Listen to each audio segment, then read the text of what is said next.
It's punk rock bowling time. That's right, for the 24th year. One of the greatest festivals on earth, in my opinion, returns to downtown Las Vegas the weekend of May 25th, 26th, and 27th. I have had some of my greatest times playing this thing and just hanging out at this thing. You want to know how much this festival speaks to Turned Out a Punk's mindset? The headliners are Devo, Descendants, and Madness. Every day of this festival, the lineup is stacked with amazing bands of all types and stripes of punk and hardcore from all different eras, from ska to post-hardcore. We're talking like Bratmobile to Rock from the Crypt to Stiff Little Fingers to the Cosmic Psychos to Scowl to Chad. And then there's also all these late night after shows which are happening. And you wouldn't believe the lineup of these things, from the Zeros to Agnostic Front and everything in between. This festival is out of control for fans of punk. So I hope I will see you there, because this isn't like some sort of festival that you just go to and the bands are secluded in some sort of backstage area. Bands and fans and just punks alike are all just taking over downtown Las Vegas. So you turn around and all of a sudden you're gambling beside John Doe from X. I don't know if John Doe gambles, but if you turn around on the buffet line, you'll probably see me. And you better believe we're going to be talking about punk music. And because this festival loves this podcast as much as this podcast loves this festival, Punk Rock Bowling is bringing you a series of special episodes. So each and every week, I will have an episode going up featuring someone that's playing this festival. And hot damn, are there some good ones coming. Head over to punkrockbowling.com and hopefully I see you in downtown Las Vegas, May 25th, 26th, and 27th. Hello, everyone, and welcome to another very special edition of these Punk Rock Bowling Turned Out a Punk episodes that we've been doing. Today on the show, a huge splits, returning to the show, my buddy, my pal, one of the coolest people in all of music, from the band Alexisonfire, from the band Dead Tired, and yes, from Bergenfield 4, George Pettit is returning to the show, and he is joined by another one of the coolest people in all of music, someone who's been one of the coolest people in all of music for a very long time, not to age him or anything. Billy Bragg is returning to the show. George is a huge fan of Billy Bragg, so when Tristan and I were looking through the Punk Rock Bowling listings, trying to put these episodes together with Vanessa and Christina over there at Mutiny PR, we looked at this and saw Billy Bragg and said, yep, let's bring Billy back to the show. And now we can finally have George on to talk to him about the letter. More on that in 1 second. To get in touch with us over here at Turned Out a Punk, you can hit us up at the email address turnedoutapunkpodcast@gmail.com. There's also a Instagram page, a Facebook page, a TikTok page, and a YouTube page. Most of those are run by my brother and show producer and guest booker extraordinaire, Tristan Abraham. Thank you, Tristan, for all the hard work you do over there for the show. And he will get the message to me. You can also find me on Twitter or Instagram at Damian to support the show. Tell all your friends about it. To check out the band I play in. We are called Fucked Up. You can find out more information over at fuckedup.cc. We got some new records, etc., etc. And that is it. On to today's show. As I said off the top, and you heard on that ad at the very beginning of this show, Punk Rock Bowling is coming up very soon, actually. I'm very excited about this. And playing on May 25th on the main stage, just before the Descendants, Billy Bragg. What a bill. So, as I said there, we wanted to get Billy Bragg back on the show, and we wanted him to talk to George, because George, after the show, well, we explain this all in 1 second on it, so I'm not going to spoil it for you. But it all hinges around George finding this letter in the record. So, I'll set it up for you. As I said, Billy Bragg will be playing on Saturday, May 25th at Punk Rock Bowling on the main stage there. You can find out more information at punkrockbowling.com. Billy's also playing a sideshow with John Doe from X. Oh my gosh, this thing is amazing. So hopefully I'll see you there. We'll be up front. Billy Bragg into the Descendants. That's a amazing 1-2 punch. Oh, and Lagwagons before that. And Scotalites before that. And Gorilla Biscuits are playing too. And there's just Madball and 999. And that's just one day. I know I'm doing ads for this thing the whole way through, so I don't mean to do it again. This is a great episode. I don't want to spoil it for you. It's awesome, but yeah. Anyway, that's nothing for me to say. I don't think. Sit back, relax, and enjoy Billy Bragg and George Pettit. I know it seems like it doesn't make sense, but you'll see it makes a lot of sense in a second. Unturned Out of Punk. Billy, George, both of you, welcome back to the show. Good to be back, thanks. Good to be back. Pleasure to be here as always, Damian. Well, I am very excited to talk to both of you again because, Billy, we kind of saved this for on air, but after we did our last interview, you and me had a text exchange about my friend who had bought a record of yours while in Amoeba in Los Angeles and found inside a letter. And George is said friend. So, George. Yeah, I've got it right here, actually. Thank heavens. I'll be honest with you, Damian. All I can remember from last time was your insistence on pronouncing the W in Chiswick. I did. Because at the time, I didn't want to say anything about it, but it's like the C in Tucson, you know. It pisses British people off immensely when I do that, but I'm like, I figured that's why you were doing it. That's why I never said anything. I said, well, it's kind of pretty punk rock, isn't it, to do that? But I'm like, okay, I'll just let it slide. It's a long time ago. It's a long time ago. Probably before you were born, Damien. It doesn't really matter. It's us colonies kicking up. Yeah. George, tell me the story on the letter. Okay, so yeah, I don't know. I was on tour at the time. I was at Amoeba in Los Angeles. There was a copy of the Greetings to the New Brunette 12-inch. And in the back of it, there was this letter that was, I think, written by you. It has, I'd assume you're not still at the same flat you were at in 1988. Acton Lane is the Acton Lane flat. Yeah, that's right. Acton Lane. Yeah, no, 32. I would have been, had I not met my partner, I probably would still be in that same flat with someone else's wallpaper. She said to me, "Why did you choose this wallpaper?" I said, "I didn't choose the fucking wallpaper." So, "What do you mean?" I said, "Well, it's always been there." She was appalled by that. So now we live in a lovely house. It's beautifully decorated. You'll see the wall behind me. It's sort of like fabulous place. But yeah, I would still be in that sad flat in Acton Lane were it not for getting my life both. I think musicians in general, when they live by themselves, tend to have they live in a pile of records and like filth, and then they partner up with someone that brings them out of their musical cave. Yeah, it is one of the problems I think just being a musician generally does encourage you to extend your adolescence indefinitely. Absolutely. It really you do occasionally need a slapping around the face and reminding that you're actually, you're no longer 17, you're actually a bit older than that. So I kind of, if only to put all that stuff you've gathered into decent plastic boxes that can be stacked, which is also something my partner forced me to do. Oh, we're in the exact same boat. I think one of the greatest kind of things I ever heard about musicians is that you stop maturing the year you become a full-time professional musician. And yeah. George flies in the face of that. I think you're one of the only people I know that flies in the face of that, George, because you became professional at like what, 18? Yeah, I guess like 18 years old, started touring.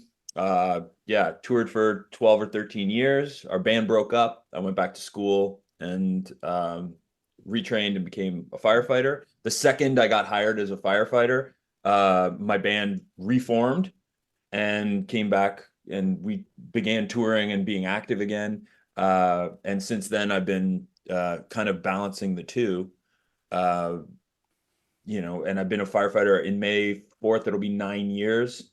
And that's kind of the story of me. My career was kind of the other way around. I started playing when I was 16. I learned to play guitar when I was 16, but I didn't really start touring and being a professional musician, making a living, give up my day job kind of musician until I was 25. And in between that time of being 16, I'd been in a band, I'd been through punk rock, I'd been out the other side, I'd been in the army, learning to drive a tank, and I got back out. And it's so I was able to double back to my adolescence, which was fortunate. I didn't go full time till I was 28, and I have no excuse for why I'm a giant man baby because That's the thing, isn't it? That's the moment of to me the moment of success, the toughest thing you ever did, which is being able to give up your shitty day job and become a musician or a podcaster or whatever it is you want to do. I mean, it's not just about being a musician; it's about being able to earn a living doing the thing you love the most. If you can get to that bit, that's success to me. Anything else above and beyond that is just icing on the cake, because most people are in their rotten old day jobs they hate, and here we are getting paid to do what we love doing. So how lucky we are. it's interesting because I've got I recently had a friend on who sings in this band called Piss Jeans, and they're a fantastic band on Sub Pop Records. Put out a ton of records, but they never went full time, and that was something that they kind of made a conscious choice not to do, never try it, and just kind of keep their day jobs the whole way through. And it was interesting talking to him because I think it changed my relationship to music when I started having to do it as a full-time job. And not necessarily in positive ways, some positive ways, like seeing behind the curtain and all that kind of stuff. But in other ways, it becomes, I don't know, it becomes your reality more than something that's your passion. Well, I was different in that it was the only thing I was ever any good at. So for me, it kind of gave me the boost I needed, the confidence I needed to get out there and carry on doing it. So I was very fortunate in that sense. And I've never really I've got bored of the schlep involved. I've got bored of the traveling all the time. I've got bored of the hanging around in airports part of it. But the actual going out and playing, I really, really love it. I did record store day on Saturday in a shop in Brighton and played twice as long as they asked me to play. And it's terrible, really, because I really shouldn't say it in front of people because it's awful. But it's one of those things that makes you realise that you would do this even if it didn't pay you to do it. You'd still bloody do it because you just have to do it. Yeah. I did about, we all had to not do it during the pandemic, right? Yeah. And I think that really put it into perspective. And even my time when I was back at school and my band was kind of on hiatus, I wasn't playing shows. And then like you spend all this time away from it and you think that maybe you can't do it anymore or it's not a part of you anymore. And then you step out on stage and whatever, the synapses fire that you've carved through your brain your entire life. And then it just happens. You go to the other place and you perform. Right. Yeah. And it's very much, I think, a part of all three of us.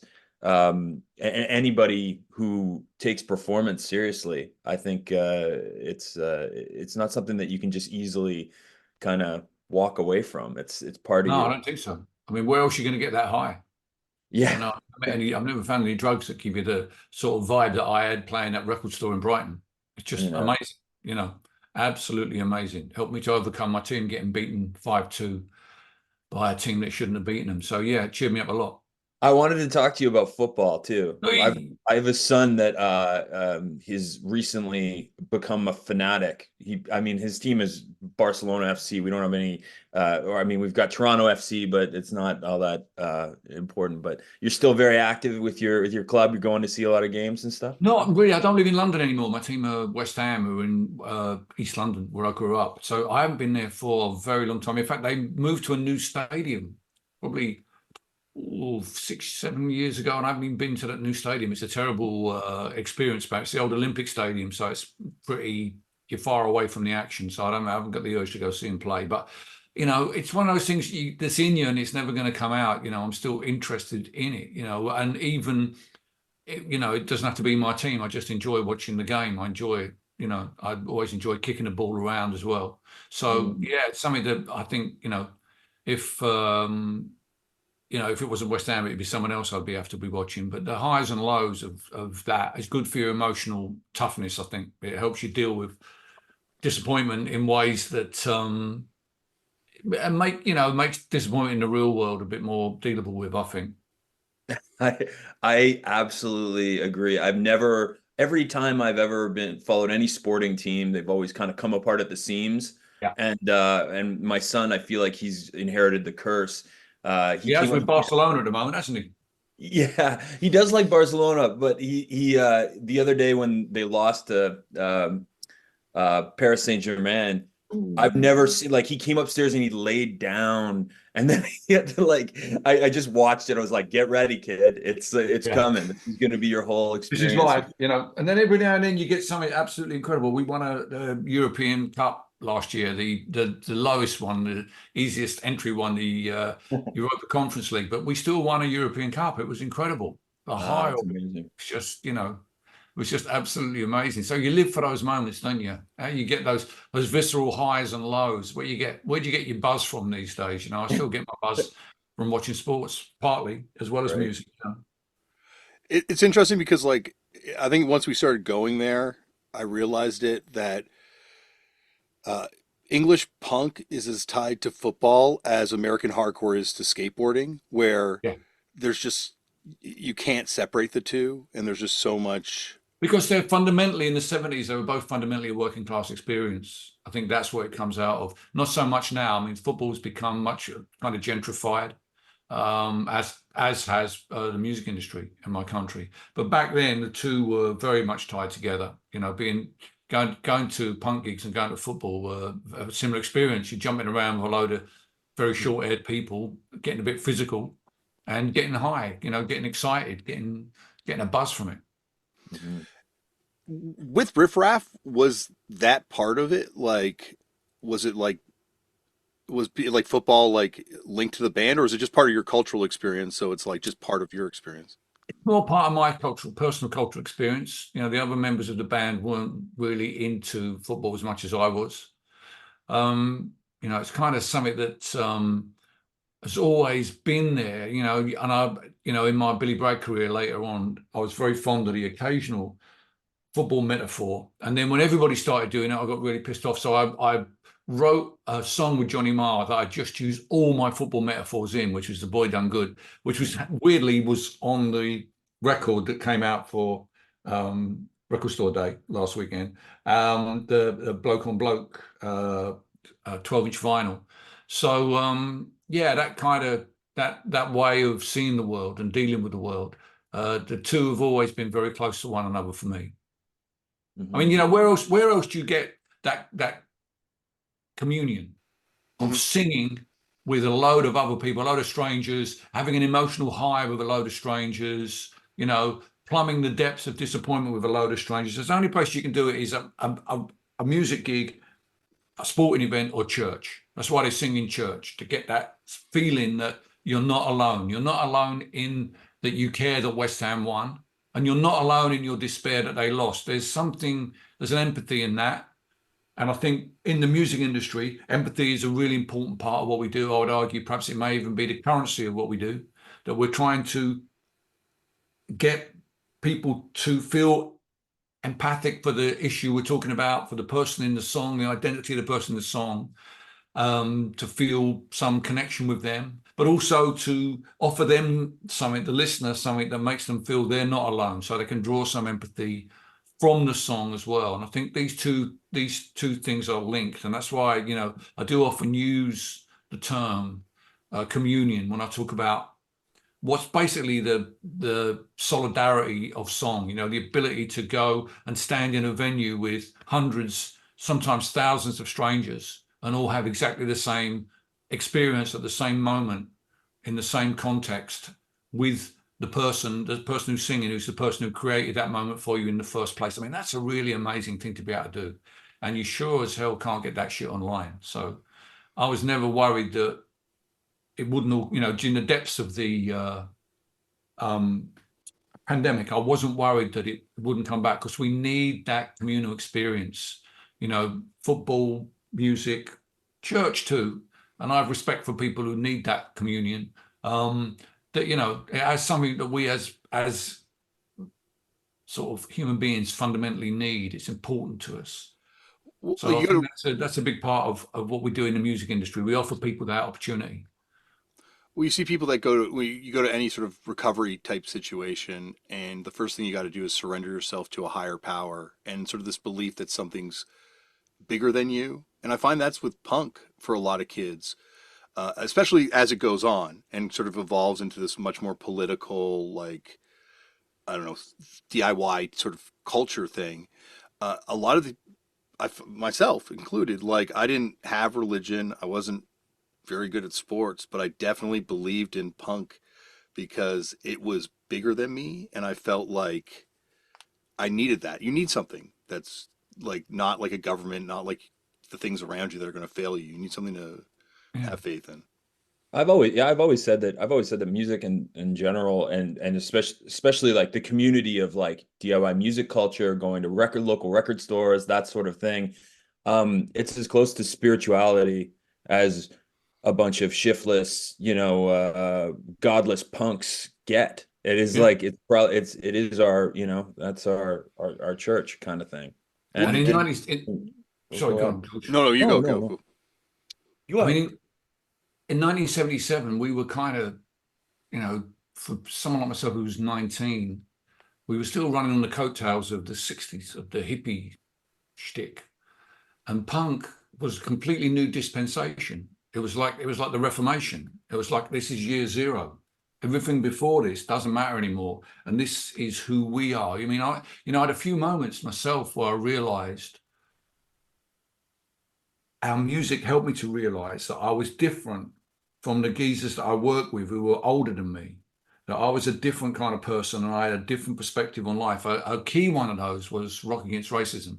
The very first Rock Against Racism march and rally, The Clash played in Victoria Park in Hackney. X-Ray Specs played, Aswad, Tom Robinson, Patrick Fitzgerald. Anyway, we went along to that march. And in the park, there was 80,000 kids just like me who had come together around this issue of anti-racism. And in the context of that, the first time I ever saw out gay men, because when Tom Robinson had a great song called Sing If You're Glad to Be Gay, Sing If You're Glad to Be Gay. And when he sang that, the guys who were standing around me and my friends, who weren't really, I don't think any of us had ever would obviously met gay men, but I don't think we ever met an out gay man. They started kissing. All these guys started kissing. And unbeknownst to us, we'd marched in just in front of this banner that said gays against the Nazis. We were stood under it. It was like, and I can't, I realized really that what was happening here was that this was a march against discrimination of all kinds. And that this was going to be our Vietnam, which is how we're going to define ourselves, in opposition to this. So in that sense, punk gave me gave me an identity that before I'd never even conceived of. It gave me something that was like an instant community, an instant place to be, and an awareness of myself in that place. That was the weird thing. You suddenly realize you were right on the zeitgeist. And this was both a incredibly revolutionary idea, but it was amazingly empowering because the key message from punk was do it yourself. And I've carried on with that idea ever since. That's still, when I want to write a book about something, I don't go and ask my publisher. I write 30,000 words and send him something. I'm writing about this time, and that's how, or make a record or whatever I want to do. I don't wait for someone to ask me. I do it myself, and I'm willing to stand by that. And I think the idea that music culture can give you something like that is very, very special. Very, it doesn't come to every generation. My son's he's 30 now. He's playing in a band. He was always complaining about when are we going to have our punk rock, Dad? And I had to explain to him it doesn't just happen. Certain things have to be in place, but it certainly, has kept me. That principle has kept me going and kept me fired up. It's funny you brought up Tom Robinson because I just interviewed Jake Burns the other day, and Tom Robinson band took Stiff Little Fingers on their first big tour, and they're a band that kind of completely gets erased from this punk rock history. But first of all, what an amazing band, what an amazing songwriter, but what an important fucking band. Like you're saying, this is at a time when no one's saying this kind of stuff in music. Yeah. And Tommy's still out there. I don't know if you know, he has a radio show on Six Music now. Plays great, supports a lot of new bands. He's kind of like a John Peel figure for young bands, which is just great. That's awesome. But he's still that same guy. I mean, I occasionally do shows with him. He came and played at Left Field a couple of years ago at Glastonbury. and he still, you know, has that same commitment to writing music that says something about the world. And it was, you know, the TRB, the Tom Robinson Band, were a real powerhouse. They took the lead, you know. The Clash kind of eventually became part of Rock Against Racism, but just for that one gig, the TRB, they stayed in there. Tom stayed committed all the time. And that, I mean, that's, you know, you need those kind of people to keep a movement going. And it's so important that people are saying things like that. I had a similar sort of experience in, like, when I was growing up, I grew up in Grimsby, Ontario, in small town in Canada. And, you know, homophobia was fair game. You could say, Casual, yeah, a lot of it, casual homophobia everywhere, wasn't there? it was, yeah. And it wasn't even presented as, like, to me as an evil until I got into punk music. I remember there's a band from Winnipeg called Propaganda, very political band. Yeah. And right on the Great front band. of their record, they had it was you know, anti-homophobic, like, written on the front of their record. And I remember that being like almost like a sticking point in my friend group. There were people that it was a dividing point, right? Like, and yeah, no, it takes that. It takes, you know, if you're for people living in sheltered kind of communities that are looking for something to kind of, they feel like they are different. They feel like they need to be that they're part of something else. It's important that people are saying those sorts of things. And It's of course, also very difficult. I have a lot of respect for you, Bill. Like, I feel like your subject matter for songs are two incredibly difficult subject matters. Like, I always struggle writing songs about politics or with a message involved. Usually I start something fairly esoteric. The song becomes itself, you know, when I'm 70% done it. Whereas, like, when I sit down and I'm like, I'm gonna write a song about, you know, the current political climate in Ontario, it turns into a Wikipedia article very quickly. So, like, yeah, you have to be careful about that, obviously. But in the end, it's like, you know, why, you know, where does that impulse come from? And you see something that you think is wrong. And you have to remember, back in the day, there was no social media to use as a soundboard. You know, if you wanted people to hear what you had to say about the world and you were 19 years old, you had to learn to play guitar, write songs, and do gigs. That was the only way really to do it. And that, I guess I've still got that idea. I mean, you know, to go and see those gay guys at Rock Against Racism, there was nowhere in my cultural horizon where I was going to encounter gay men. You know, I mean, you had to physically go and be there. It's the same with the first time I came to Canada. I really didn't know shit about Canadian politics or anything. But coming to Canada and playing gigs over there, because of the nature of the music that I was writing, I mean, it's the same in the US, but I mean, Canada more interestingly, because I was writing union songs. People were talking to me at gigs about what was happening in Canada in that context. And I was, you know, and I was then taking that information back to England and saying, hey, guess what? You know, the stuff that we're talking about with Thatcher and shit, this is also happening to people in, you know, in Canada, in the United States of America. So, you know, the music played a really important role in that as like a way of bringing the news from one place to another. So if I see something that does make me think, hang on a minute, you know, there's a different perspective of this. I can still string a song together. And weirdly, this is football connected as well. Last year, that song come out, Rich Men North of Richmond. Do you know that song I'm talking about? That was like the American guy, right? Yeah, Anthony Oliver, I think his name. Yeah. You know, sort of complaining about people being on welfare and talking about, you know, terrible things happening to working men. And he says, I wish I could wake up and it not be true, but it is. And that line really annoyed the shit out of me. I wish I could wake up and it not be true, but it is. I'm like, mate, there's a really simple answer to this. A really simple answer. And that is organize. Join a freaking union. Okay. Yeah. And then you have an opportunity to change that situation rather than being asleep.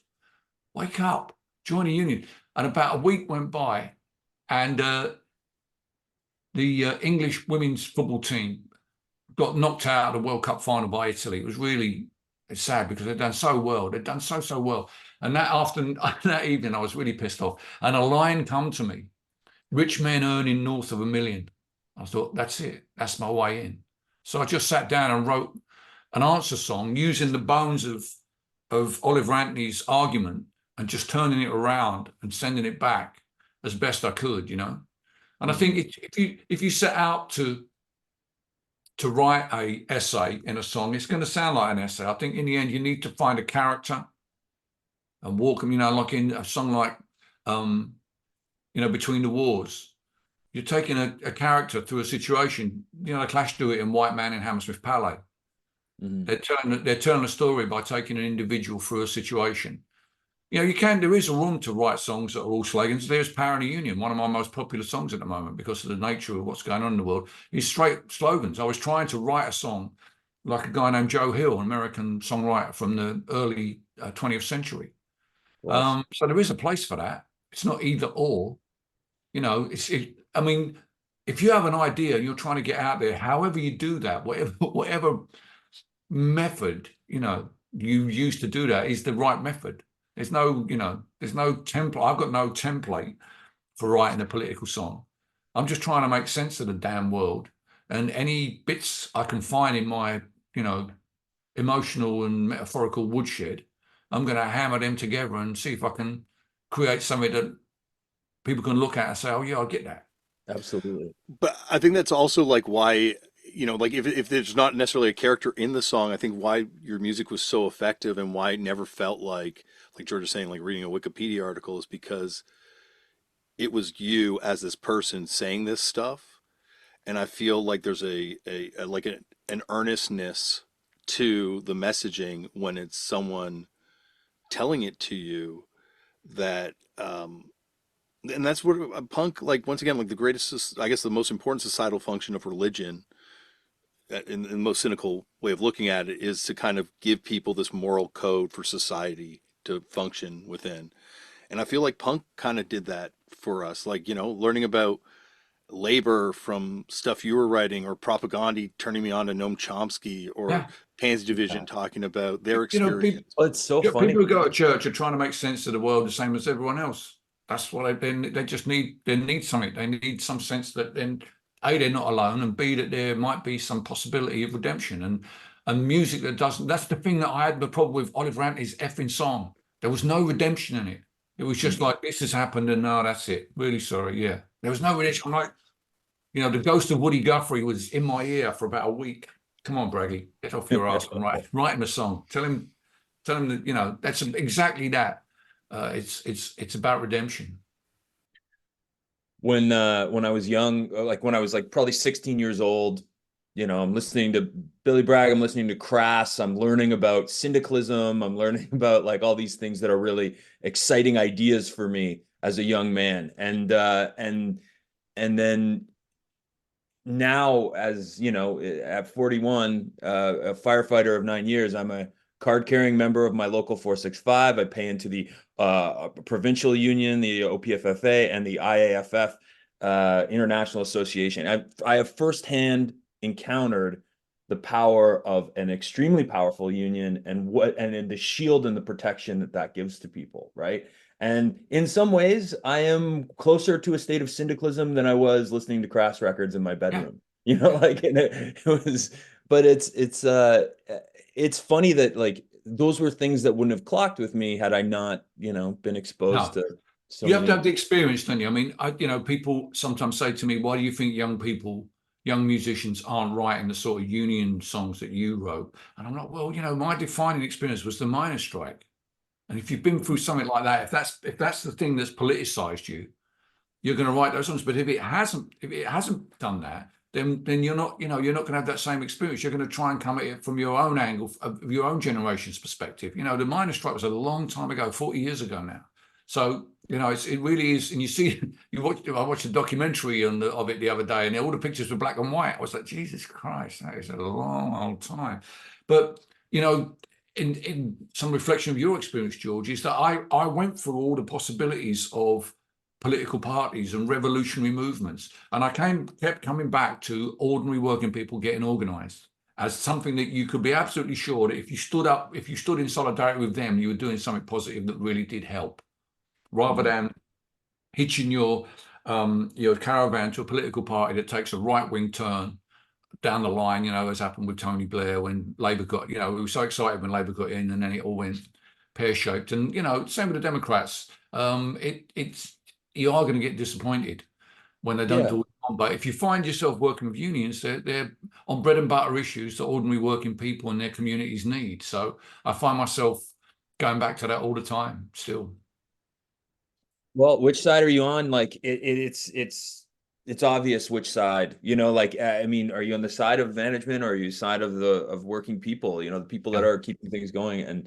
And I've always been fully supportive of any sort of union labor. And I see it firsthand. Like I know that the difference between a firefighter that is non-union, working as like a volunteer, and a firefighter working for a municipality that is full-time, that is, a union card paying, or a card carrying union member, the difference is vast in Yeah. pay, in benefits, in protections, in everything. And that's all because men stood in a room, and through the art of collective bargaining, through all this stuff that's really dry and, like, not so exciting aspects of it, Yeah. but they, but vitally necessary. Yeah.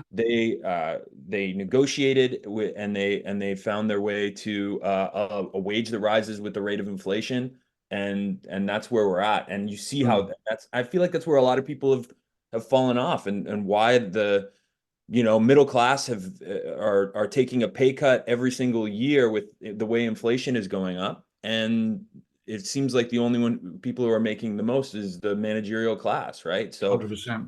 100%. yeah. Mm-hmm. Well, it makes sense too that we've got music that's, not to get conspiratorial about it, but I just think on like a basic level, it's like it makes sense that we've got this music that is devoid of messaging, uh, permeating everything now, because like why would you want to tell people this message, like when you have control of what they're going to be hearing? Like there's no reason to put forth something that's going to undercut your money. But I think it still comes down to what you experience in that context. I mean, I'm at the moment very strongly going to bat for transgender rights here in the UK, which are under a lot of threat, not least from J.K. Rowling. And people say to me, Bill, why is this such an important issue? And really, I don't actually say this, but I say it to you because we've been talking about it. The reason it's because an important issue to me is because when I was 19, I went to Rock Against Racism and saw some gay men kissing. And I realized that our fight is against discrimination of all kinds, whether it's racism, sexism, homophobia. It's about discrimination of all kinds. And I would not be staying true to my 19-year-old self if I didn't go to bat for the community who are in exactly the position that those gay guys were in back in the day, where they could only express themselves in the context, not even in the context of the gig, but in the context of Tom Robinson getting approval from 80,000 kids that it was okay to sing If You're Glad to Be Gay, that those men, those brave men, felt that they could be their true selves. And I understood in that moment that this was much bigger than just what I thought it was. It wasn't just about people of color. It wasn't just about the fascists. It was actually about discrimination of all kinds. And I that still fires me up. That's why I'm still, not prepared to sit on the fence while the transgender community have a target put on their back by the Tories, who have said, we have an election this year, and the Tory vice chair said that the Conservative Party's policies will probably be trans rights and culture wars. Yeah, same thing is happening in Canada right now. We have, our Liberal Party is kind of floundering and losing support. We have like a, right-wing populist, Pierre Poilievre, who is terrible. Yeah, he's horrible. I see him. I saw a clip of him. I saw a clip of him talking to sovereign citizens just yesterday on YouTube. I don't know what he does, or I saw his name now. I've not seen it before, but I saw him saying how good the sovereign citizens were, which is a real worry. Yeah, he has no problem sidling up to the worst aspects of Canadians and trying to milk them for votes. And which party is he, George? He is a conservative. He is our Tory, believe it or not. And it's tough because, like, to give a little bit of context to it, it's hard for me watching it because I've watched it. We've all watched it happen before. with these populist sort of like culture war sort of things, we had a prime minister named Stephen Harper who had 2 terms. He was a conservative, and before he was the prime minister, he stood on the parliament. He stood at the parliament buildings and said that he would, as long as he's a politician, he would fight to ensure that marriage was defined as between a man and a woman. And he really stoked up these right-wing evangelicals. And I don't think that necessarily got him elected, but when he did get elected, he didn't take away the rights of gay people. But what he did do is he built the oil sands and made it very, very easy for the oligarchs and the oil, like the people who control oil in the country to make as much money as possible. And then the second he left office, he went and took a position at the oil companies. Like he now works for the oil companies. So fast forward to today, we have Polyev, who is attacking trans rights, or attacking trans individuals, stoking up anti-trans hatred for the sake of milking votes from that world. And he's probably going to get elected, and he's probably just going to hand out tax breaks to the petrochemical industry, and so it's just like time is a flat circle. It's easy to be it's easy to kind of get in that, like, oh my God, does no one look at history and what is unfolding again? And this brings me to something I want to ask you about too. I did a bit of homework before we talked. I listened to a podcast you were saying, and you said Woody Guthrie's guitar had "This Machine Kills Fascists." My guitar would say "Death to Cynicism." That is a struggle that I have. I think I have a bit of a penchant for misanthropy, and I start to get really down on things. How do you maintain optimism in today's things George, I'm very privileged in this case. When I feel cynical about things, and I often do, I mean, how can you fail to? Just looking at at Twix, or as we call it now, or the TV news. When I feel cynical about something, I write a song about it. I go out in the dark with everybody. I sing my song, they all clap, and I don't feel half bad about it. Mm-hmm. So that, for me, I sing a song like Power in the Union, and I see the majority of the people in the room with their fists in the air singing along. And some of them are clearly weren't even born when I wrote that song. And they're singing it because they've been on strike in the last couple of years. They're in my country, they're nurses, or they're teachers, or they're working for the railway or whatever, And I come off stage with my activism recharged and my cynicism temporarily kicked to the curb. And I feel that my job is to send the audience home feeling the same, to draw some of that solidarity that's firing me up for themselves. In the old days, we used to take all that shit for, granted that that's what music did. And now, because some of my audience, quite a few, are of my age, I actually have to sort of make it explicit and say, look, this is what it's about. This is, I get this great feeling from you guys, but this feeling doesn't come from up here. If I could play those songs just as loud in my hotel room and scream and shout and do all that, and I wouldn't get that recharge. It's coming from the people. And that's where not only is that, where the feeling comes from, but that's where the change comes from too, not from on the stage.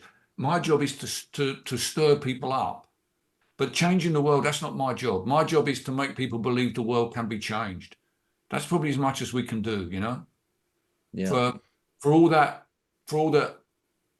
we repeat it, and it's a great slogan. Woody's guitar didn't actually kill fascists, It's an idea. Mm-hmm. And it's such a powerful idea, we still talk about it. But you've got to understand that's what we're dealing with. We're dealing with ideas. We're dealing with perspectives. We're dealing with possibilities.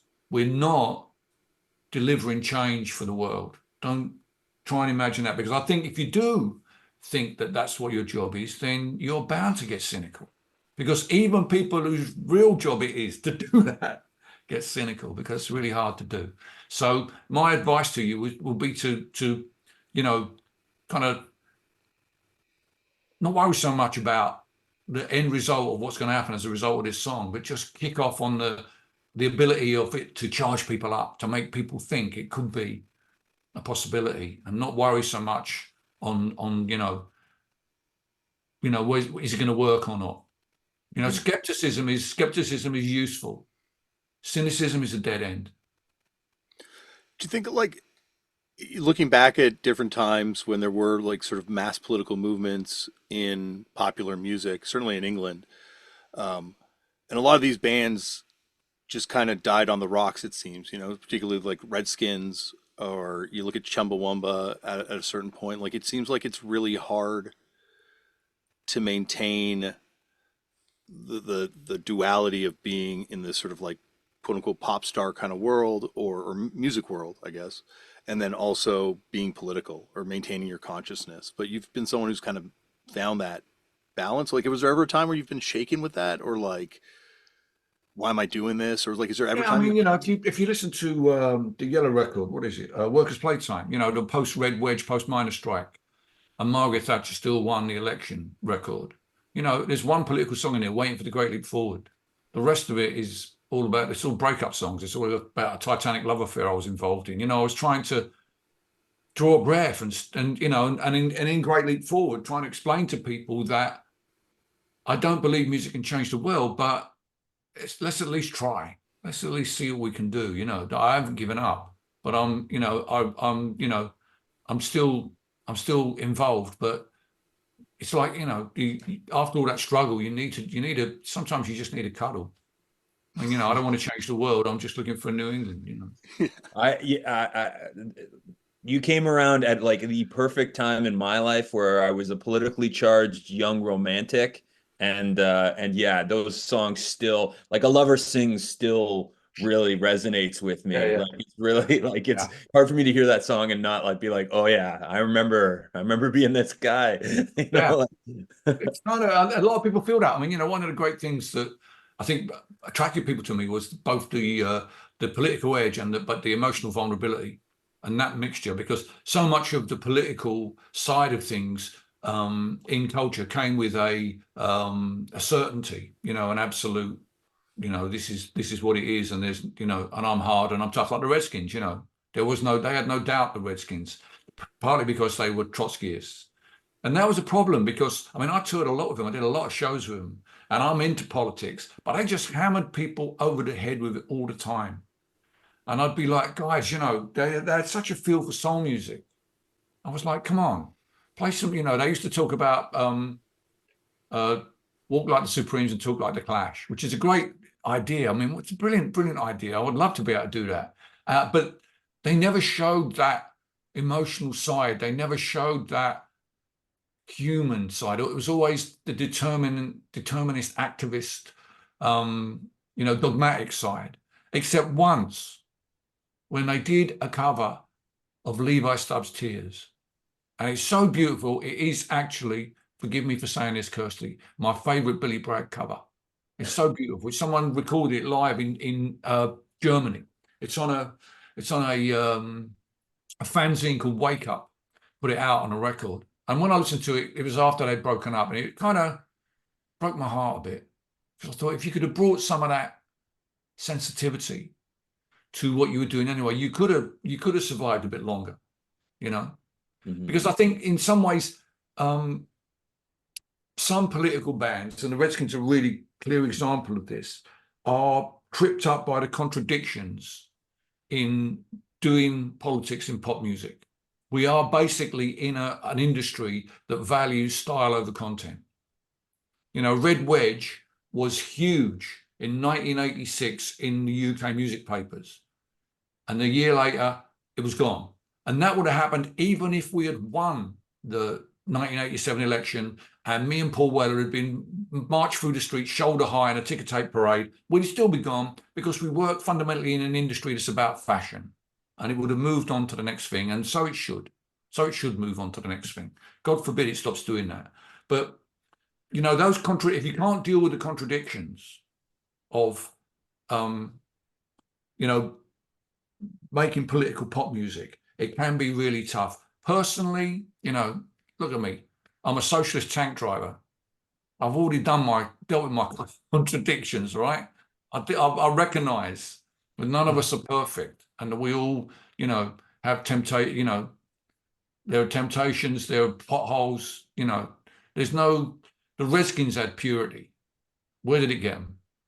I had vulnerability, and I'm still able to make a living doing what I do, you know? And so I feel that it's been my ability to recognize, not deal with, but recognize the contradictions and not be broken by them, not be, crushed by them, to be able to kind of recognize that by utilizing the platform that I have, I can actually make people feel the world can be changed and it's worth the compromises. But also the other side of things is when you're Billy Bragg, you do have to occasionally do things that make people think, oh, actually, he's not that total political person. Every now and then I get an opportunity to shaking hands with the Queen. I got to shake hands with the Queen. And I thought it was just brilliant because I knew it really annoyed first the Daily Mail on one side, but also the Trotskyite, lefties who always hated Red Wedge because we were, working with the mainstream political party. And I was like, and you know what? It will upset the Daily Mail. It'll really upset the Trotskyite right, but it'll make my mum really happy. So come here, give us your hand. Let's do this. But in the end, she's more important out of the Trotskyites and the Daily Mail. My mum is more important. She had that picture on her sideboard till the day she died, and I'm proud of that. Yeah. How would you tell your mother that no, because of a political standing, I can't meet your hero? I have an aunt that is the same thing. Anytime, like the Queen's message, she's having tea and she's very much into it. If you were presented with that opportunity, give her a due. I despise the monarch. You do. But she come to my gig, She came to my gig and then she hung around in the foyer afterwards to shake hands with me. So I thought, well, why should I treat her any different from anyone else who comes to my gig and hangs around in the foyer? I don't shake her hand, I think it's important to interact as well, and have I think driving a wedge between you and any sort of person or whatever is going to be it ends the conversation or and not to say that you're having a conversation with the Queen and affecting the way that she's going to her policy. I mean, it was really great because I was right on the end of the line and she got to me and she gave me a look that said, "What the fucking hell are you doing here, bragging?" She gave me that look. It was so brilliant. It was so brilliant. She was like, "Oh yeah, you of all people." I was like, "What you? How are you?" It was great. It was a really daft thing to do. But I mean that joking aside, there are some people, I've known some people who, make leftist music, revolutionary music, who have been crushed by the expectations to live up to someone else's idea of who they want to be. I have a song back in the day called I Don't Need This Pressure On, in which I say that, don't burden me with your ideas and spare me all your guilt. For a poet with all the answers has never yet been built. I can't live up to your idea of who you think I'm going to be, basically. I can barely live up to my idea of who I think I'm going to be. So please don't draw an arbitrary line and say, you own too many pairs of shoes. But it goes. Sorry, you didn't get you off there. No, I was just saying bollocks to that. You're on. Don't worry. But going back to what we talked about, it is religion to these people, right? So you become separate from you as this person, this evolving human being. Yeah, you become this icon that these people are worshiping. So when you betray them, whatever that's perceived as, I think they think they know how you're going to react in every situation. It's more like that, really. I mean, I get a bit of stick from people, anti-trans people who are disappointed in me that I'm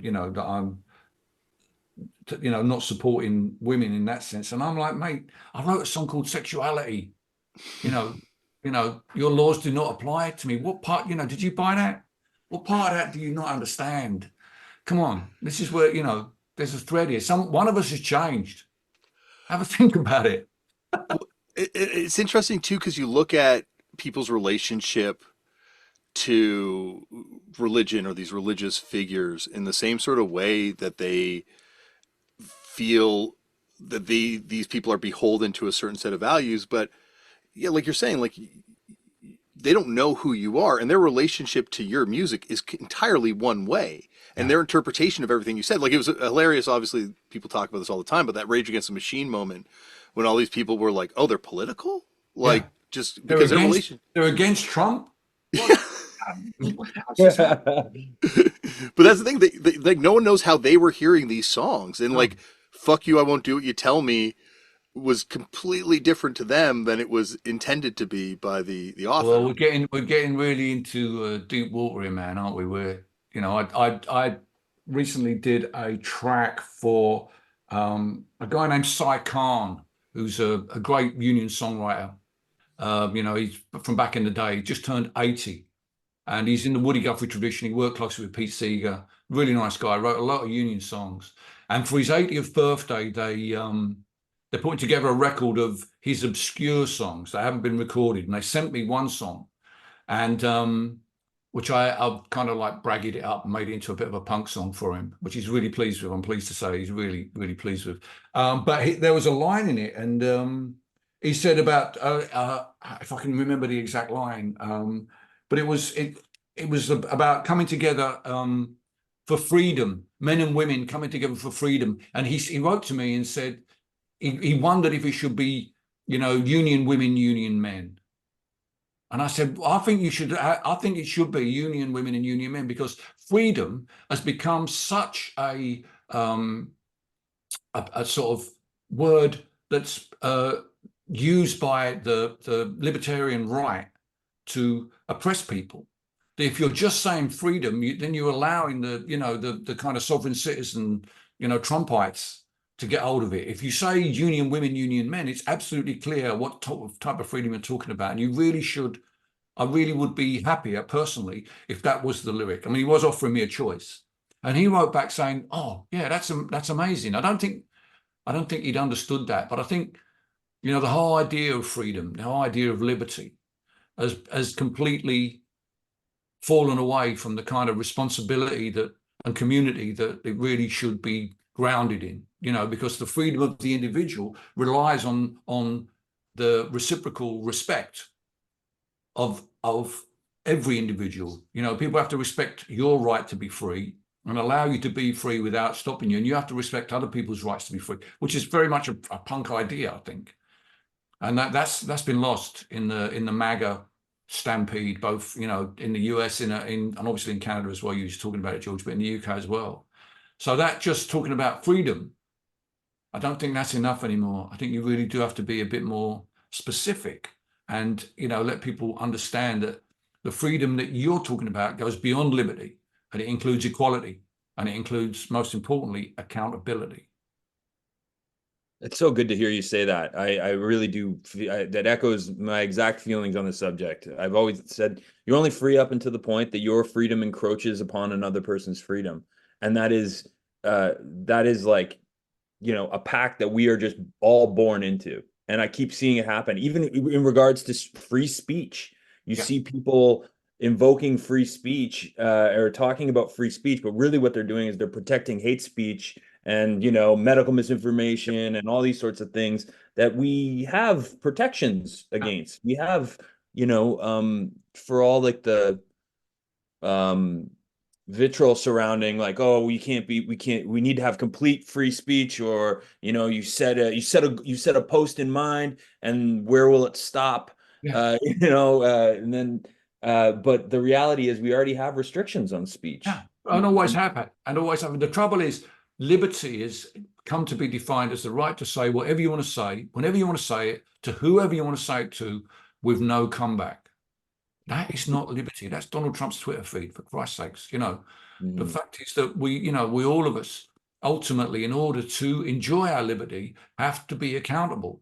We have to respect that there are limits to that. You cannot have free speech absolutism, and Elon Musk is proving that at the moment.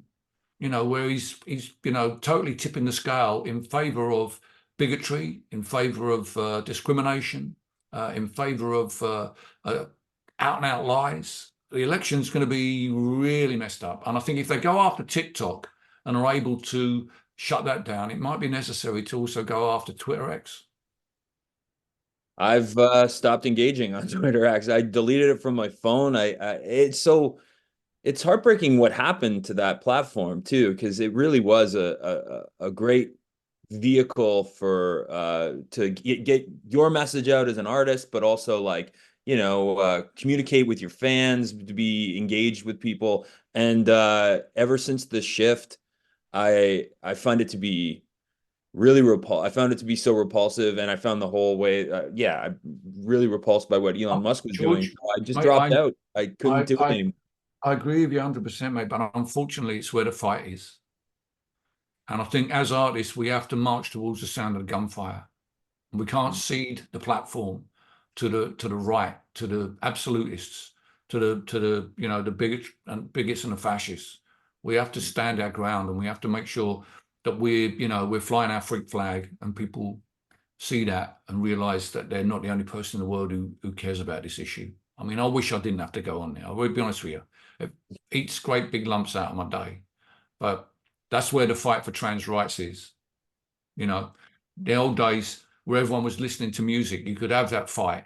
You know, a song like Sexuality, you know, got me on the front cover of the NME. I got to talk about those issues in the 4 weekly music papers that we had in the UK that allowed us to debate the issues that were raised by the lyrics that people wrote and the haircuts they had.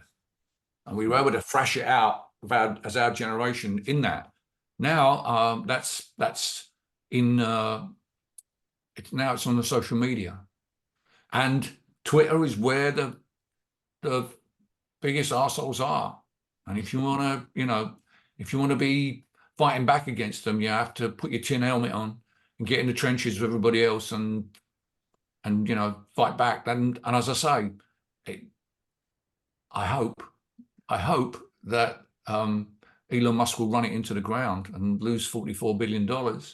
But I think you know, for my sins, it is something that I do feel that it is worth my while taking part in that. Only to express solidarity with our trans siblings and with women who are fighting against abortion, and gays and lesbians who are fighting against discrimination, people of color who are fighting against racist bigotry, you know, the citizens of Gaza. Where else can you instantly express your support for them? I could write a song, of course I could, and I probably should, but that will take time. But in there, you're in the front line there, and so I feel that's where I need to be. I wonder, during the pandemic, I had a couple friends that like just fought on Twitter. Like that was their thing. They were going to like engage with all the trolls that came at them. And obviously, like that's the right thing to do. But then at a certain point, it hit me like, are is this giving these people what they want? Like these people are so lonely, so lost that they're lashing out, and all they want is that response. Like it's almost like a BDSM thing. Yeah, And I'm like, the are we stalkers, yeah, the are we stalkers. yeah, like are we charging them up at a certain point? Like are we allowing them to take our energy to and just feed off it endlessly, because they're not going to run out of hate. Like it feels like they're just batteries. Like I'm asking this because I don't really know the right answer. Like I kind of Well, watch. you should never feed your trolls. You must ignore them. That's first and foremost. Every now and then they might say something that is so far out there ridiculous that you can use it to hammer home the point that you're trying to make. Or every now and then they may say something so ridiculous that you come back with a snarky response, and it totally disarms them. But imagining that each of them need it's like dealing with hecklers, you know. Mm. Most of the people there aren't there to listen to hecklers. They're there to hear if you've got some thoughts and what those thoughts are. And I'm not posting for trolls to read. I'm not posting for the people who disagree with me. I'm posting for those people who are not sure how they feel about trans rights. I'm trying to offer them a contrary narrative that's not about, all the things that we saw gays and lesbians accused of in the 1980s, predatory behavior, children, toilets, changing rooms, blah, same shit, different day. And I'm trying to, from a leftist perspective, offer people a different narrative to that's pumped out by so many of our right-wing newspapers in this country. So, yeah, I don't, I do get a lot of, people post videos denouncing me, and I'm like, whatever, You know, you just got. I mean, I'll tell you what I do. I do worry about people who haven't been being heckled since they were teenagers. If you've been heckled since you're a teenager, like I have, it's like, fuck it, you know, just shrug your shoulders. But if you're just a genuine person coming on there and you're making a genuine point, and all of a sudden you get dogpiled, that can't be good for your emotional health. It really can't be. So I worry about people like that. But you know, I once saw something really horrible written about me in the Sun newspaper, and I said to one of my neighbours, complained about it, and he said, "Yeah, but you know, what do you care? You're Billy fucking Bragg." And I was like, "Oh yeah, that's true." So I have to say that to myself every now and then. I do have to say that to myself. The advice for all those kids is become Billy Bragg. No, but you know, Girls don't know. you know, you put yourself in this place in your culture. You can't expect everyone to be nice to you. You know, they put a statue up to you and pigeon shit on it. That's the reality of life. Yeah. You know, you don't want pigeon shit on you. Don't put up no statues. The reality, you put yourself out there. Like, if everyone loved you, like, what kind of world would this be? Like, you'd be Taylor Swift, wouldn't you? I think maybe, it's but, important, you know, though. not everyone. I'm not going to say it I haven't got the publicly. legs. I haven't got the legs for it. I'll be honest with you. That's a lovely costume, but I really haven't got the legs for it. Her guitar player is from some punk and hardcore bands, so there is a punk Wow. connection. And her original songwriting, one of her original songwriters partners was the father of the guys in the punk band Jeff the Brotherhood. So there are some Taylor Swift punk connections. Yeah. I think the fact that she wants to own her own material is pretty punk. I have a lot of respect for that. A lot of respect for that. Any woman, you know, trying to, you know, carve her own space in the industry deserves 100%. It's still a racist, sexist industry, even as it was back in the 80s. It hasn't changed that much. Good luck to her. What about the other side of the music industry, which I don't think Taylor Swift had ever had to deal with? What about CD Presents, one of the most notorious record labels ever that you also had the misfortune of being signed to? I did. How terrible was that? Well, you know, CD Presents were kind of like a, you know, indie American label in San Francisco. CD in the sense for your listeners, their symbol was, the CD stood for Civil Defense. It was the sign of the label was a thing that they used to put on bomb shelters during the Cold War in America. It was a circle with a triangle with the word C and D in it. But the guy who ran it was a complete shyster.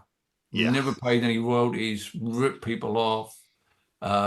You know, it was kind of like, you know, he was one of those guys who promised you the world and then just, you know, stole everything. But having said that, he did put my record out in America when nobody else would do, and did, you know, was part of that crazy first flourish of connection in the United States of America that ultimately led me to sign to Elektra and get it. Because I mean, I kind of owe my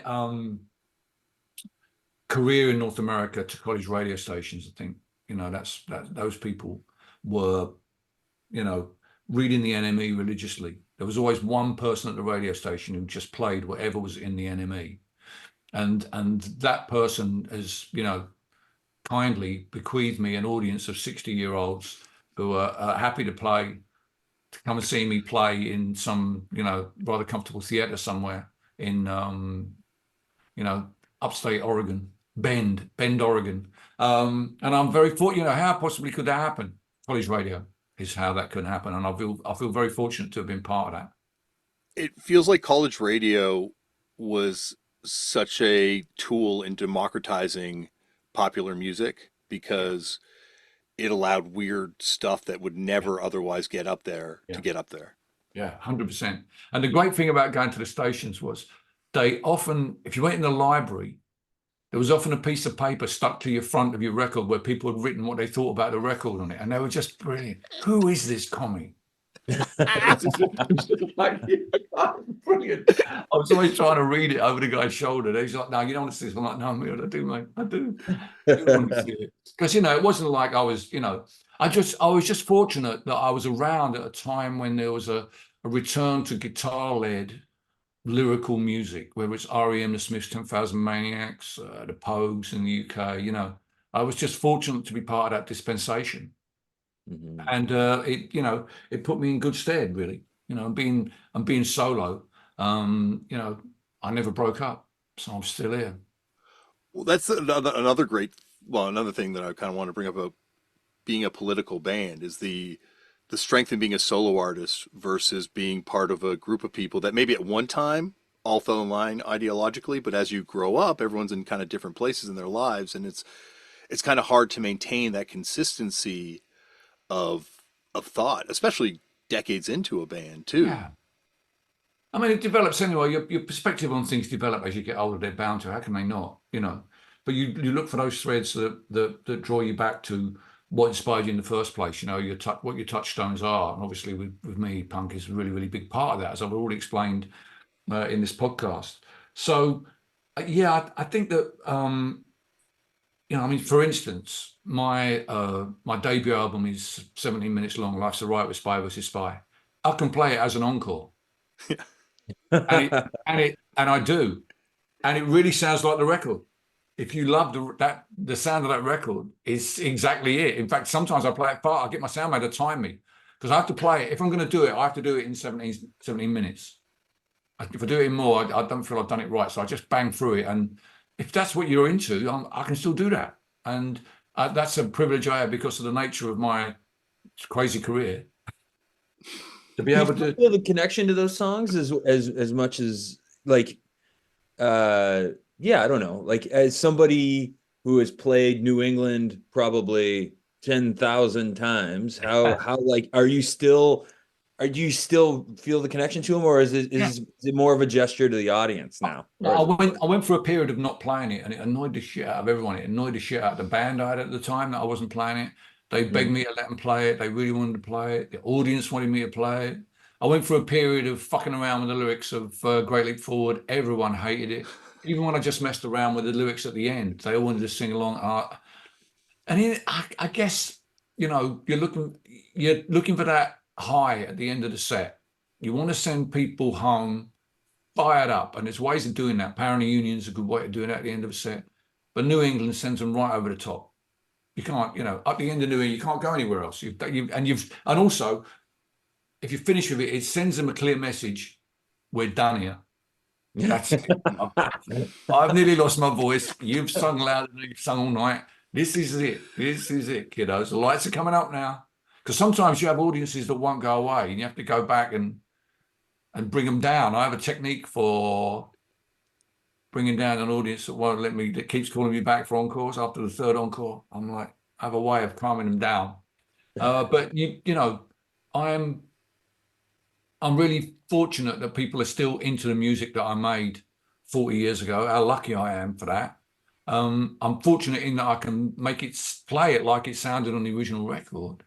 How fortunate is that? So, you know, the things I worry about is that people get nostalgic about it. You know, for instance, I have a song called Between the Wars, which is about the miners' strike. And I kind of stopped playing it because I started thinking people were getting nostalgic for Margaret Thatcher. And I didn't really want to encourage that.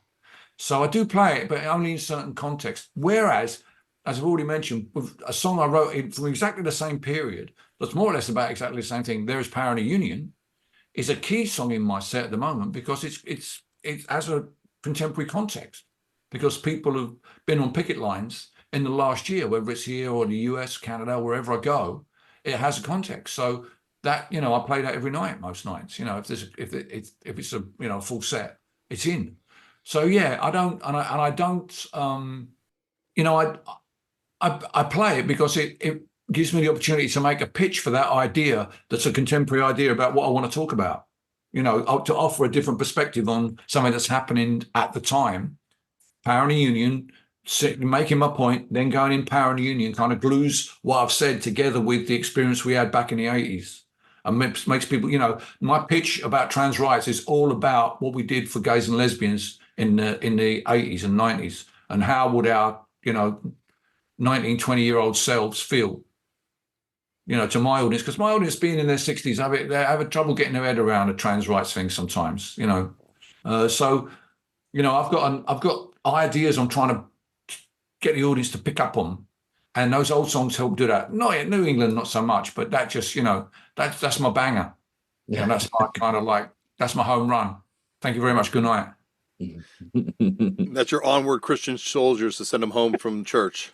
Yeah, send them out marching. Yeah, yeah. Yeah. Going back to I guess it's like around 83. It seems like obviously politics are in punk from the very beginning and people are talking about politics, but it seems like it kind of starts coalescing a lot. And you have definitely the rise of organized fascism, the National Front's incursion, and all that stuff. Do you remember that time period as it's Yeah. kind of happening? And like, did you, because you guys were on Chiswick with Nice one. Well done. Well done. with Screwdriver, well, not all with them, but like you're both Yeah. on On the same label, yeah. at the same time. Did you know them before? No, I didn't know. And I think early on they weren't that. No, not at all. Different fascist. lineup too. Only Yeah. one guy. Yeah. What happens is Oi comes in as a kind of like a now I can't remember if it was contemporaneous with Two Tone or if it was after Two Tone. I think it might have been after Two Tone because there was a fascist element in the audience that followed Two Tone. You know, they had people Sieg Heiling at their gigs. So it was just, you know, how stupid could you be to do something like that? But, you know, and it was partly because back in the day, ska had been skinhead music. And I think it kind of they somehow made some stupid connection. Even back then, it's you know it's questionable. But really, what happened in 1983 was more about the return of style over content with the New Romantics. And what I was able to do by zigging when everyone else was zagging, I was able to reconnect with those people who wanted content over style. And although they were never the majority, there was enough of them to sustain a number of bands like myself and the Redskins and the Red Guitars and Red London. Yeah, McCarthy, those kind of bands. Because they were people who'd been brought up on music that had some sense of urgency about the way the world was and were trying to say something about it. And, you know, you're never going to, I don't think if you're going to make political music, you're never going to be in the mainstream, but you are going to find a loyal audience who are looking for something more than music that just says I'm shit. I'm great, you're shit. Do you like my socks? To paraphrase Oasis. So you know that aspect of it I think is still viable. Do you remember that when that all the sort of like Cool Britannia moment and the rise of Britpop, Tony Blair? I guess they talk about a lot in that documentary, Live Forever. As that moment's kind of happening, what were your thoughts on it having come through the minor strike era and the red wedge and everything? Well, I mean, you know, I was conspicuously absent in that, and most of the red wedge artists were not part of that Blairite dispensation when they got in, you know. And it's again, it was about fashion, you know. It was a connection with a fashionable trend in music, a youthful prime minister, which we hadn't had for a while.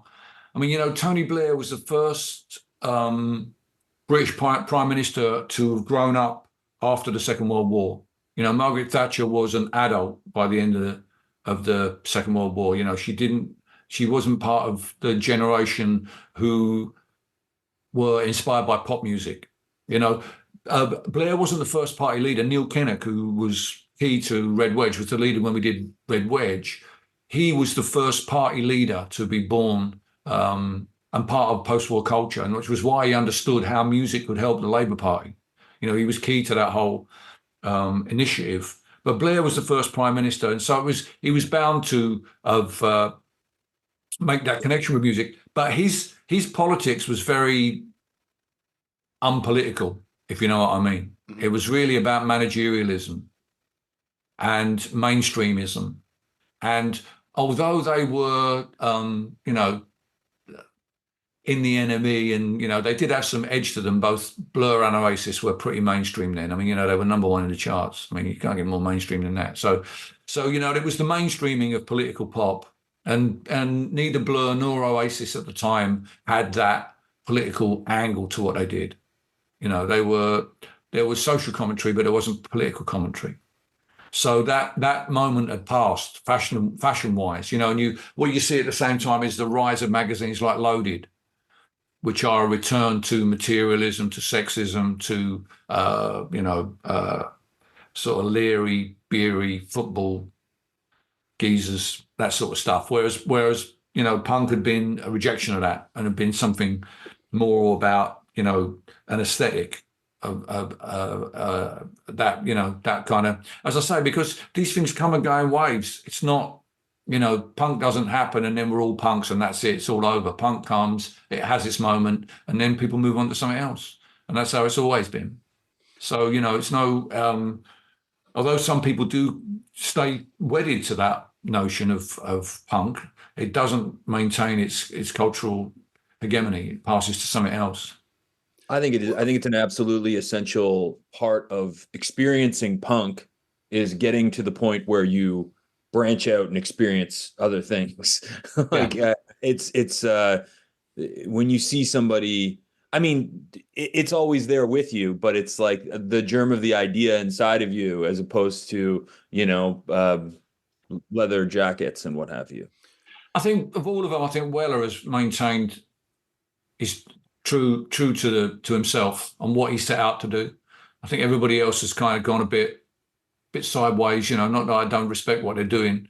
People like Lydon and Mick Jones and those guys. Although Mick's not really active anymore. But Weller, I think, has stayed true to his original inspiration. I have a lot of respect to him. He had a lot to lose by being part of Red Wedge, but he knew he had to be there for all that, for all that.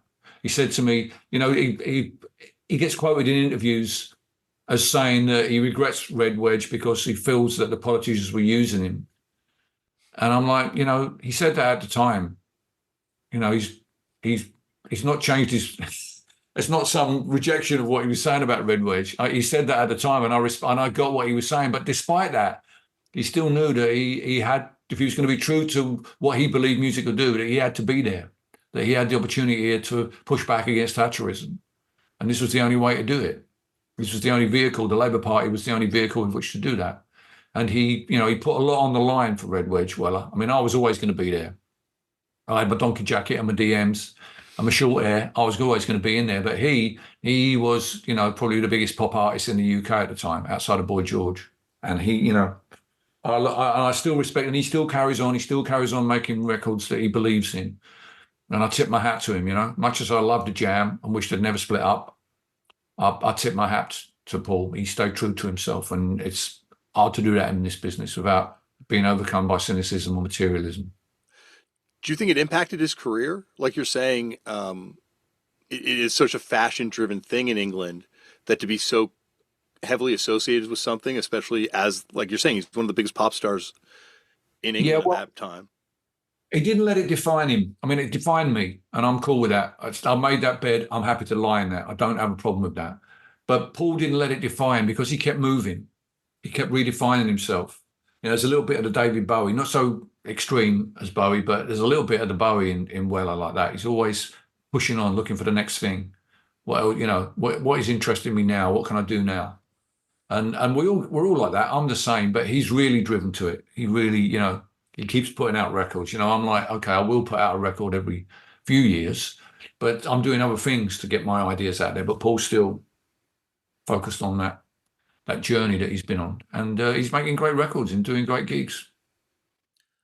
Yeah, there's like you're saying though, it's hard to maintain that through line in a career where it makes sense to people outside of you as a person, like to people looking in from the outside. And like Paul Weller's someone who he's never really let you down. The same way you have never let anyone down as a fan. Like there's no weird right-wing dubstep record hiding in your catalog somewhere or something. So no, that's true. That's absolutely true.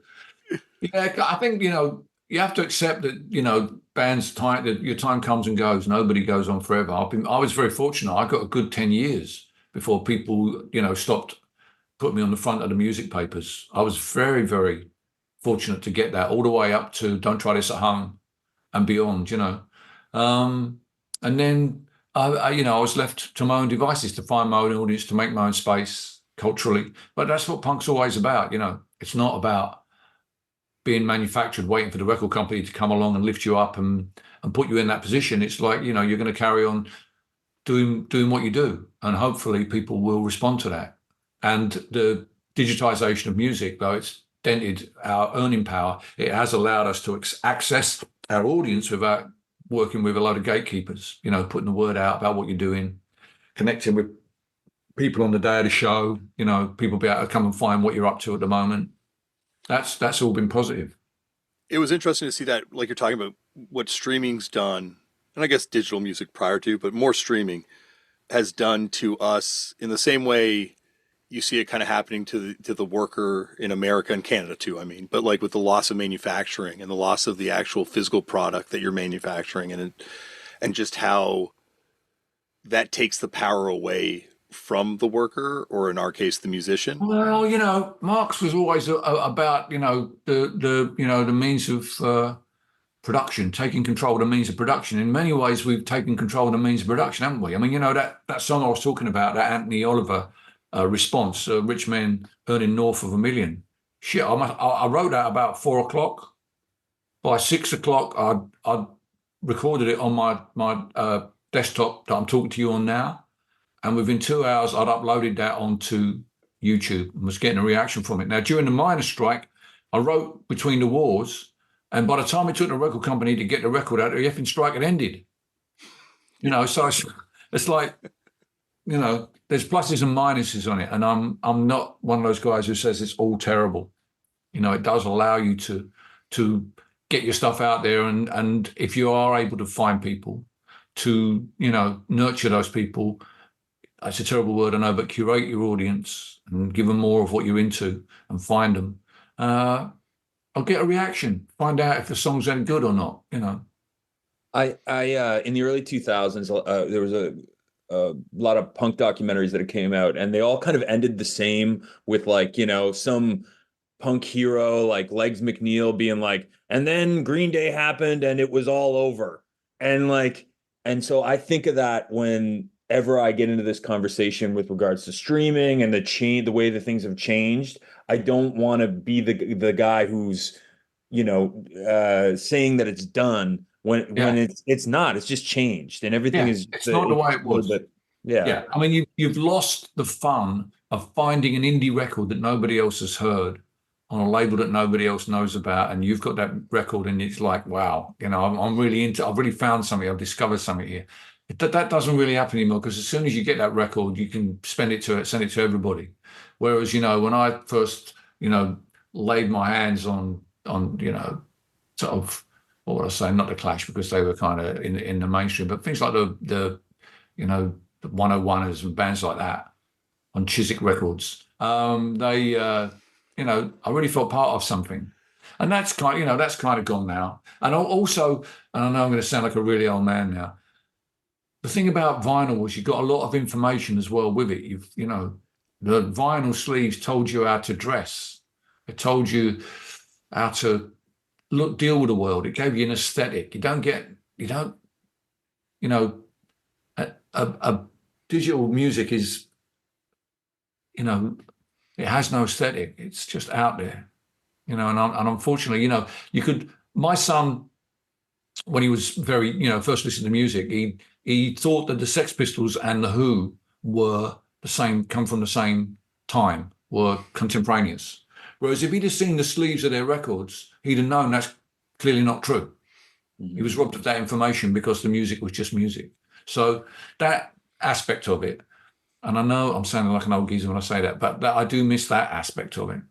And also, frustratingly, you never, you can't find out who wrote the bloody songs. I had a really great record, and I'm listening to it, and someone's telling me, and I'm trying to find out who wrote these songs. Is this the person singing who wrote them, or they got 10 people in Sweden wrote these lyrics, or what? And it's a bugger. I find it really annoying that I can't find out what the credits are.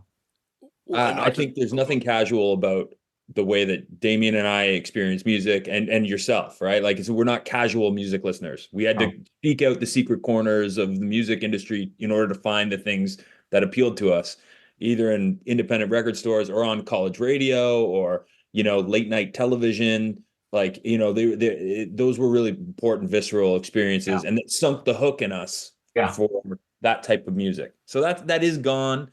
And in a lot of ways, I lament that it is, but I do think there are still those secret corners out there, and there's still, there's still the ability to have a little bit of feel ownership over something that not everybody knows about. And I think even though we do have accessibility, and more things are more accessible, most people still don't pay attention to what's beyond, How do like, you know? How do you know if it's you that's finding it or it's the algorithm that's finding it for you? oh my God. How can you tell Well, whether you're being curated by Mark Zuckerberg? Well, Fine. that's what changed, right? Like we had this great period, and I say this because my band got a career out of this period, but like in the early to mid 2000s, like the blog explosion and these websites that were popping up, where all of a sudden music curation was college radio like, where Yeah, like it was just in the hands of people that liked music. And yeah.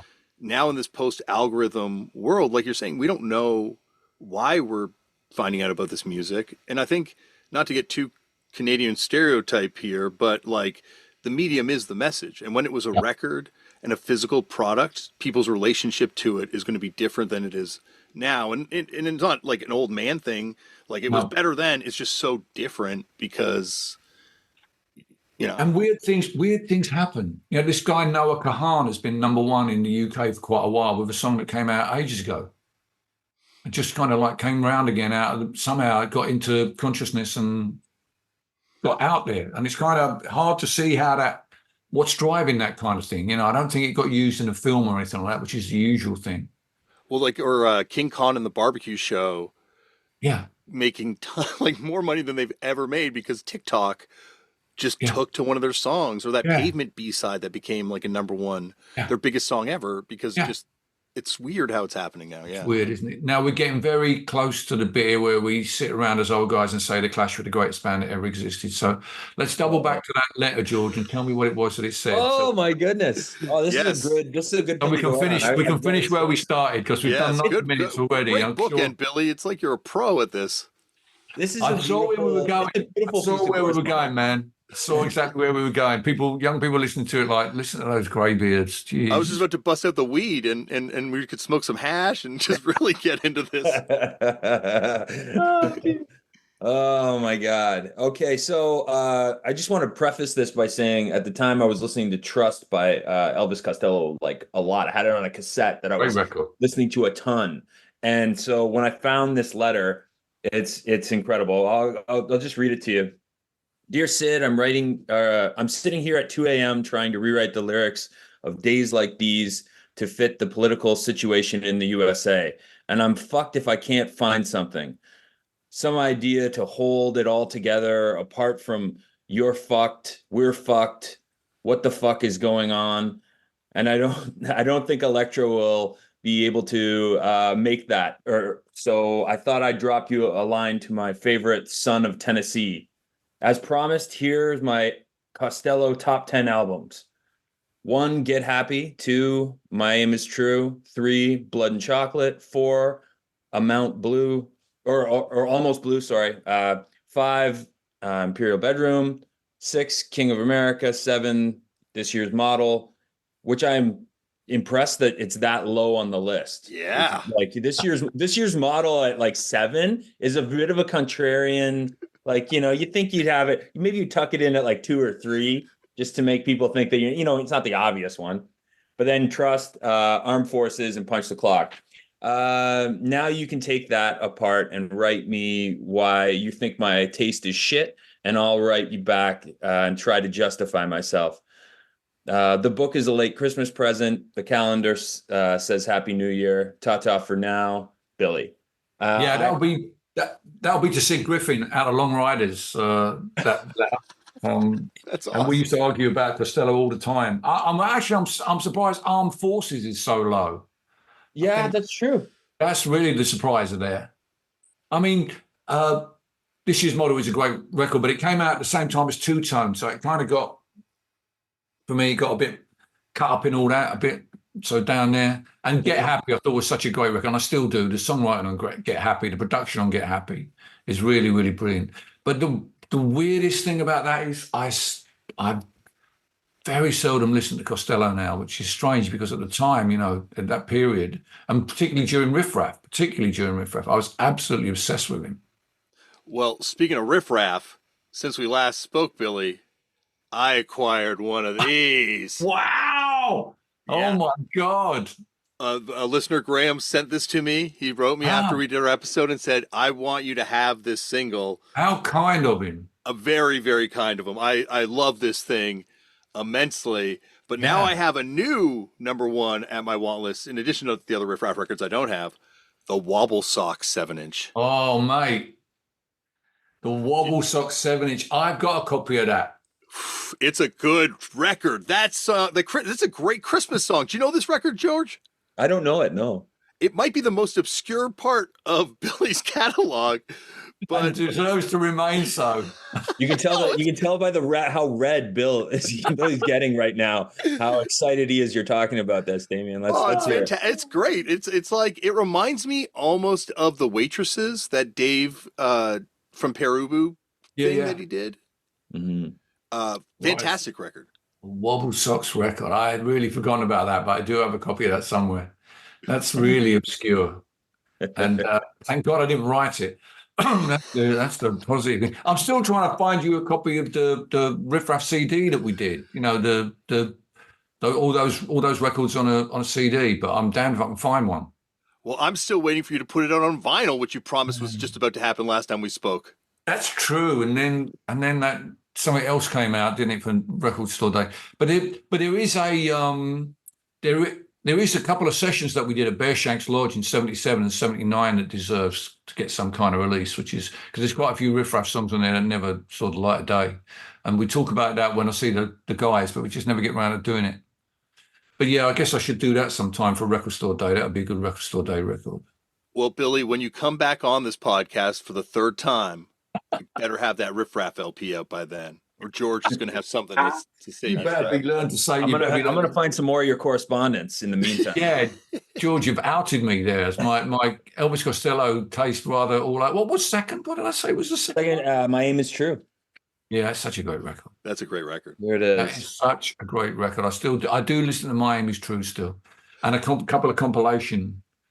I haven't got them anymore. It used to be on cassette, but yeah, I loved it too. In the beginning of the letter, you just describing how you're having difficulty writing a political song, and I was just like, that is exactly. I don't know. It spoke to me in a lot of ways. It was an interesting thing, and I'm sorry. I hope it's not too personal. No, not at all. It's cool. I mean, I'm glad. I think people should know it just doesn't flow sometimes. You know, you have to. I did eventually write the American version of Days Like These, which is called the DC remix. But yeah, sometimes it just doesn't work. It doesn't come. Some days for instance, that Anthony Oliver song probably came in about half an hour straight out. But other times you've got bits knocking around and you don't really do anything about them until you suddenly realize there's a moment coming up or a context coming up where a song like that would really, really help you to put your idea across. And you think, I better put this thing together. I've really got to focus this and get it out there and see if it flies. You know, sometimes you put them out there and they just fall flat on their face. And then 2 or 3 years later, you find actually this is the moment you should be singing this song. You know, I have a song I wrote, The Wolf Covers Its Tracks, which makes a comparison between terrorists and people who bomb the houses of civilians trying to get at terrorists, which I wrote about a long time ago about, I think, the second Intifada.